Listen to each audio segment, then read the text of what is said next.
America செல்கிறார் முதலமைச்சர் மு.க.ஸ்டாலின். உலக முதலீட்டாளர்களை சந்திக்க திட்டம். திருவள்ளூர், தூத்துக்குடி மாவட்டங்களில் புதிய சிப்காட் தொழில் பூங்கா.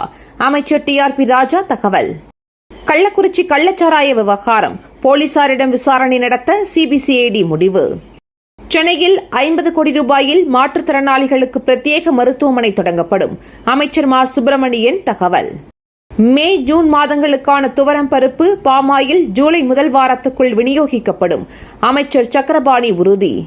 ஊட்டி, கொடைக்கானல் செல்லும் சுற்றுலா பயணிகளுக்கான இ-பாஸ் நடைமுறை செப்டம்பர் 30 வரை நீட்டிப்பு. உயர்நீதிமன்றம் உத்தரவு. நீட் தேர்வு விவகாரம் தொடர்பாக ஆக்கப்பூர்வ விவாதம் நடத்த வேண்டும். பிரதமரிடம் ராகுல் வலியுறுத்தல். நாடு முழுவதும் நீட் தேர்வை ரத்து செய்க தமிழக சட்டசபையில் தீர்மானம் நிறைவேற்றம். பெண்களுக்கு மாதம் 1500 ரூபாய் 3 சிலிண்டர் இலவசம். மகாராஷ்டிரா பட்ஜெட்டில் அறிவிப்பு. நீட் குறித்து பேசும்போது ராகுல் காந்தியின் மைக் அணைப்பு. காங்கிரஸ் கண்டனம். நீட் தேர்வை ரத்து செய்து முந்தைய நடைமுறையை கொண்டு வர வேண்டும். பிரதமர் மோடியிடம் மேற்குவங்க முதல்வர் மம்தா பானர்ஜி வலியுறுத்தல்.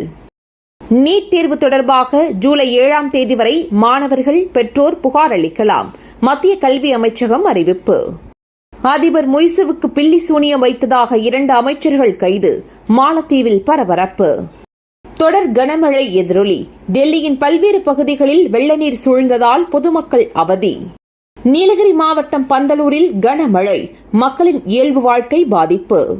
தினம் தினம் நடக்கும் முக்கிய நிகழ்வுகளை சுருக்கமாகவும் தெளிவாகவும் தலைப்புச் செய்திகள் வழியே அறிந்து கொள்ள QLN நியூஸ் சேனலை சப்ஸ்கிரைப் செய்யவும்.